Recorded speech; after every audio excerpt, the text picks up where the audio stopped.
Assalamualaikum warahmatullahi wabarakatuh. Waalaikumsalam warahmatullahi wabarakatuh. Selamat siang dan salam berkarya untuk seluruh rekan-rekan pemirsa televisi Desa Banyumas.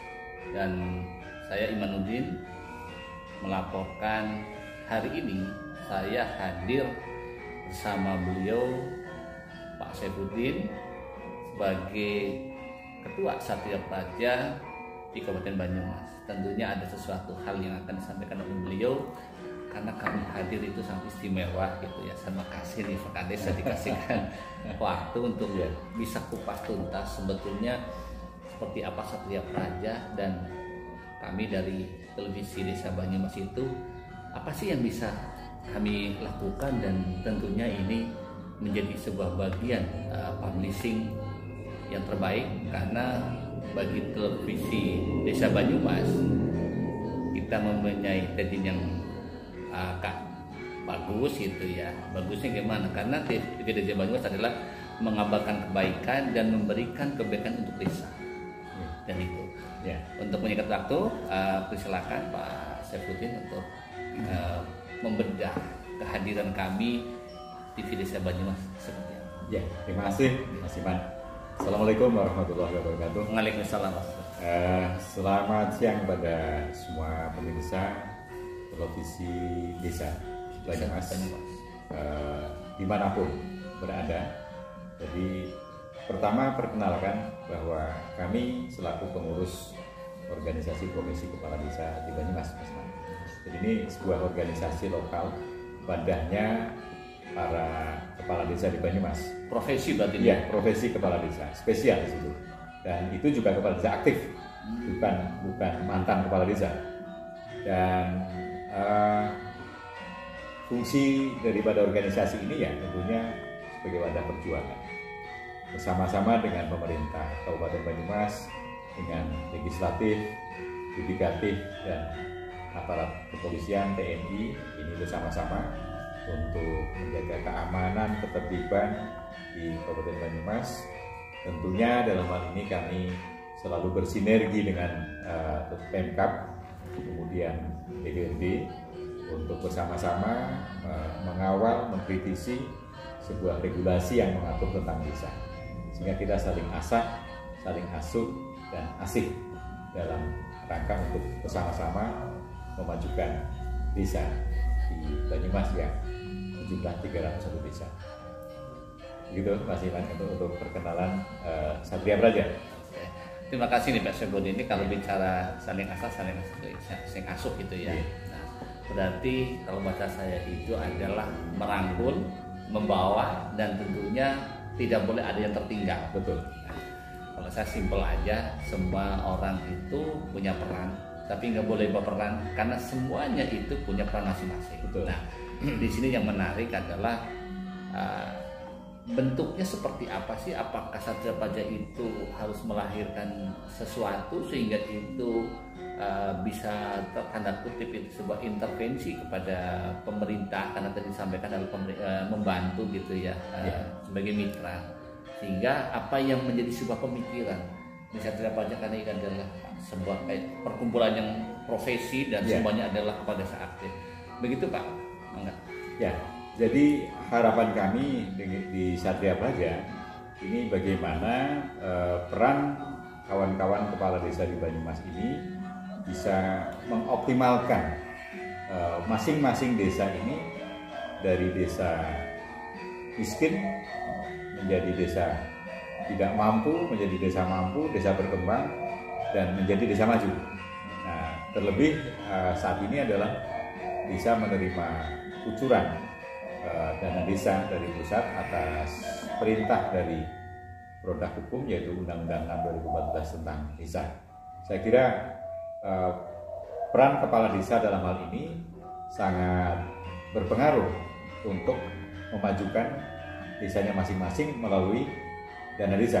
Dan tentunya harapan kami sebagai pengurus Satria Praja ini agar teman-teman kepala desa dan perangkat desa di Banyumas ini terhindar dari masalah-masalah hukum, yaitu penyimpangan penggunaan anggaran, penyalahgunaan wewenang, penyelewengan di lapangan.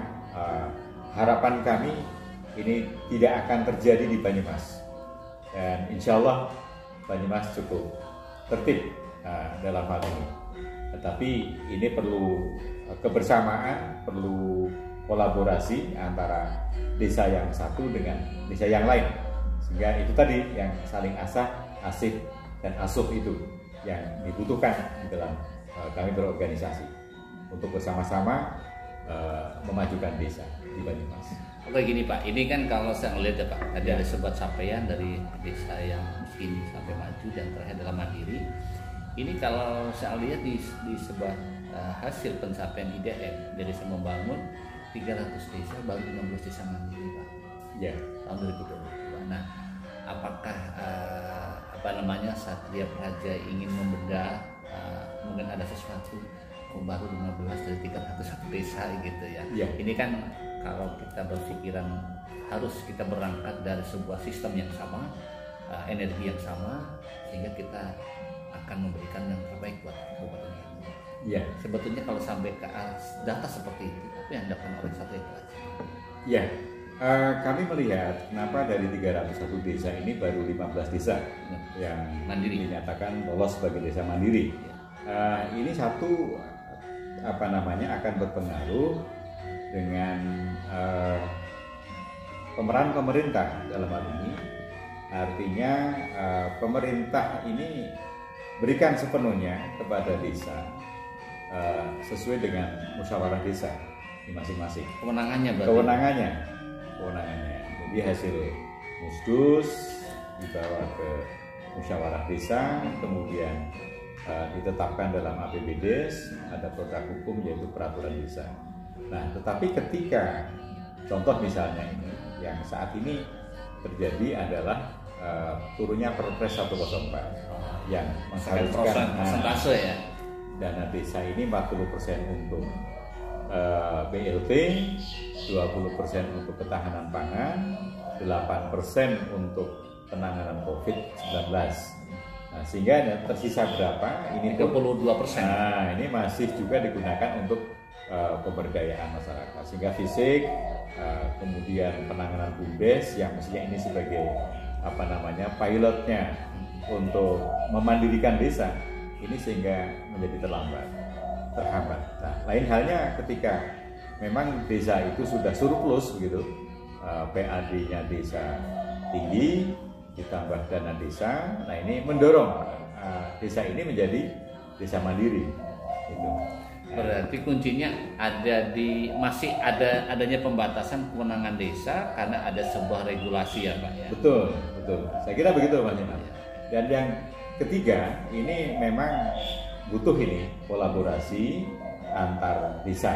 Jadi masing-masing nanti dari 301 desa ini dengan BPD-nya, dengan perangkat desanya, kepala desanya, kita adakan ini duduk bersama, apakah dalam bentuk seminar atau rapat kerja desa daerah gitu, yang diikuti oleh BPD, oleh kepala desa, oleh perangkat desa atau sekdesnya dalam hal ini. Ini bagaimana ini untuk ke depan membangun desa di Banyumas? Ada nggak Pak, misalnya saya potong ya, ada nggak keinginan kami kan hadir kalau boleh itu para pendamping desa itu kan hadir di desa atas nama Kementerian Desa. Ya. Berarti kalau boleh katakan adalah wakilnya menteri gitu ya. Lah di sini ada nggak keinginan Satria Praja? Ya kita gandeng ya dengan para pendamping kita tuh ada sekitar 135-an Pak di Banyumas ya. Iya gitu.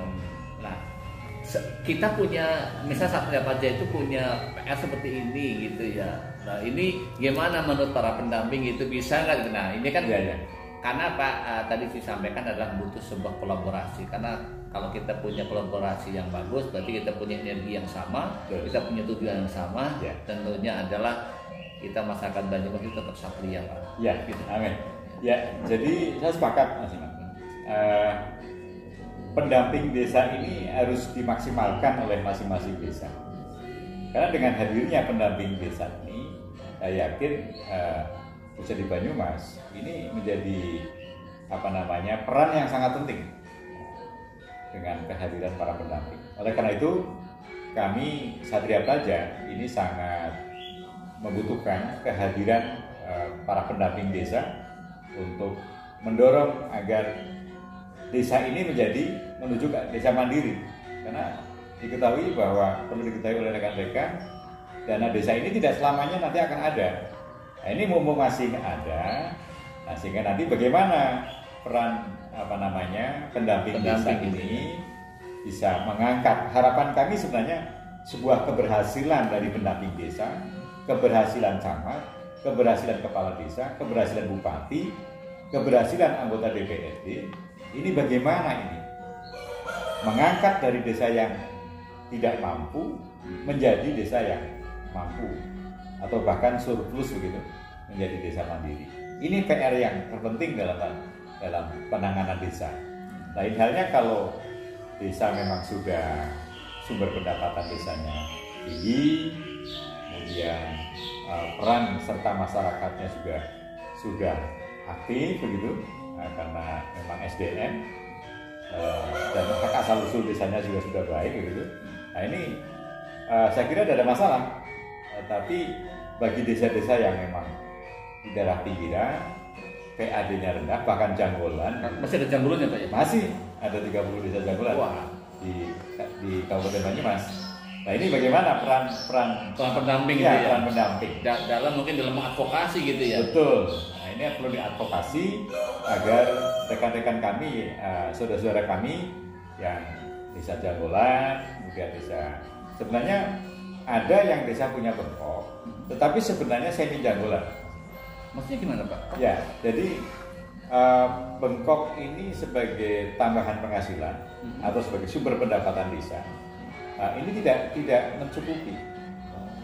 Itu Ketercukupannya tidak maksimal ya. Jadi ada yang janggolan, semi janggolan, gitu. Kemudian desa yang memang mampu. Ada banyak desa yang mampu di Kabupaten Banyumas. Nah, mungkin gini Pak, yang ada sebuah agenda, misalnya ini kan setiap Praja 5 tahun kepengurusannya Pak ya? Ya, 5 tahun. Sesuai dengan periodisasi kepala desa. Oh, periodisasi. Nah, kan gini Pak, namanya organisasi pasti punya sebuah misi, sebuah tujuan, sebuah kerangka kerja gitu ya. Ya. Ya, kami para pendamping itu sangat berharap dan ayolah bareng-bareng para pendamping itu dipeluk gitu ya. Oh, iya. Dan kita duduk bareng gitu ya, seperti hari ini antara TV Desa Banyumas dengan beliau Kota Satria Praja Pak Saifuddin gitu. Sangat humble sekali ya gitu ya. Nah, ini kan nanti akan ketemu Pak. Ya. Sebetulnya mapping daripada 301 desa baru 15 desa mandiri, dan itu kalau terlihat di datanya adalah ada 6 desa di Kecamatan Baturaden, sisanya 9 itu tersebar ada di Bang, ada di Kali Pitu di Bogor, ada di Sokaraja, ada di kembali ke Bendung Pantai. Nah, tentunya ini akan melihat seperti apa sih mapping masing-masing kecamatan, kemudian turun ke desa, dan ini para pendamping tentunya tidak bisa berharap untuk berdiri sendiri gitu ya, tetapi akan ada sebuah pasukan gitu kan Bang, pasukan yang semua itu bergerak, dan saya yakin Satria Praja punya amunisinya, karena tadi disampaikan adalah bagian dari pilar pembangunan nasional itu ada 5 sih. Salah satunya adalah government itu baik dari pusat, provinsi, kabupaten, dan terakhir adalah pemerintah desa gitu ya. Kami adalah bagian daripada sebuah kelompok masyarakat gitu ya, yang ditugas oleh Kementerian Desa, dan tentunya kami berharap satu saat bahwa Satria Praja itu tidak ada salahnya kami dipanggil, atau kalau dipanggil kayak orang salah ya Pak ya. kita dibaca silaturahmi gitu ya, sharing gitu ya, karena kita sebentar lagi memasuki tahun 2023 dan terakhir Pak, gimana dengan adanya Permendes nomor 8 tahun 2022 itu tentang prioritas penggunaan dana desa tahun 2023, di situ masih ada nyantol 3% untuk operasional pemerintah desa, maksimal 25% adalah untuk bantuan jaring pengaman sosial, istilahnya itu PLTDD, yang terakhir adalah untuk PKTD minimal 50% dari nilai kegiatan. Menurut Satria Praja ini udah pas atau memang masih ternyata masih juga dibatasin. Ya, nah ini yang tadi kami sampaikan Mas Iman ya, terkait dengan berikan kemenangan kami di desa. Dan sesungguhnya kalau kita mau mengakui terkait dengan masalah kemenangan desa, ya akui hasil musyawarah desa, hasil musyawarah dusun yang dibawa ke Musdes, kemudian dimusuhi Bangdes, dan ditetapkan di dalam peraturan desa tentang APBD desa. Nah, ini yang harus dipertahankan sebenarnya, sehingga keinginan rakyat desa ini kan dibangun dari Musdus. Nah, jangan sampai hasil Musdus ini tidak tercapai. Nah, sehingga secara politis adalah jabatan kepala desa, terutama kemudian perangkat desa BPD yang memimpin musyawarah. Nah, ini menjadi cedera. Nah, oleh karena itu pembatasan dari Permendes ya nomor 28 tadi, yaitu ada 3% untuk operasional pemerintahan desa, kemudian 25% untuk masalah sosial, kemudian yang PKTD 50% dari nilai kegiatan. Nah, ini ya boleh-boleh saja mengatur, tetapi ini ya harus yang fleksibel lah. Artinya ada fleksibilitas terkait dengan masalah Permendes nomor 8 itu, sehingga jangan sampai kami diamputasi gitu. Ya, artinya rincian belanjanya itu yang lulus-lulus saja lah ya Pak. Iya. Dan bisa mengakomodir ini Mas. Iya. Mengakomodir, karena bagaimanapun juga desa itu adalah dasarnya adalah musyawarah desa. Jadi itu karena kebutuhannya itu ya itu karena gitu ya, kebutuhannya itu. Iya. Dan saya yakin para kadus, para kepala desa, perangkat desa, RT RW saat menyampaikan rapat Musdus itu betul-betul aspiratif ini. RTA kepengen apa, RTB kepengen apa, kelompok pemuda, Bundes.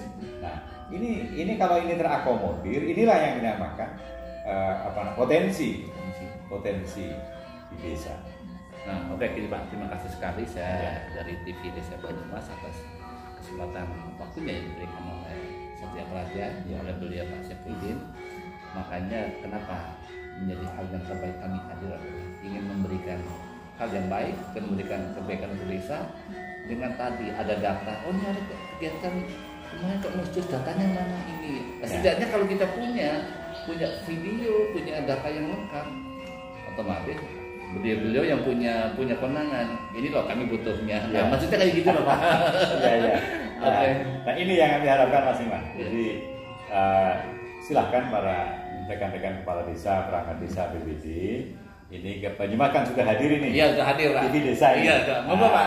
Ini nanti 21 November hari jadi televisi dunia. Ya. Termasuk di dalamnya adalah televisi desa di Banyumas. Iya. Nah, maka kami mengajak kepada para saudara-saudaraku, para kepala desa, perangkat desa BPD, ayolah kita maksimalkan, kita manfaatkan peran TV Desa di Banyumas ini untuk mengeksplor apa-apa yang ada di desa. Sebuah potensi ya Pak. Sebuah potensi. Itu tadi ketika kita terekam, kemudian ada arsip, ketika terjadi sesuatu maka dengan hadirnya TV Desa di Banyumas ini sebagai bukti otentik, bukti fisik, bukti hukum. Saya kira itu. Jadi terima kasih untuk TV Desa Banyumas. Semoga peran TV Desa di Banyumas ini bisa untuk sahabat kami para praktisi desa untuk dalam rangka bangun Grubul nata desa menuju Banyumas yang sejahtera. Oke, terima kasih. Hanya satu yang saya ucapkan, kami hadir adalah memberikan hal yang terbaik buat desa, dan tentunya yang kami berikan dan kami kabarkan adalah hal-hal yang baik dan bisa ditiru, khususnya untuk seluruh masyarakat di desa.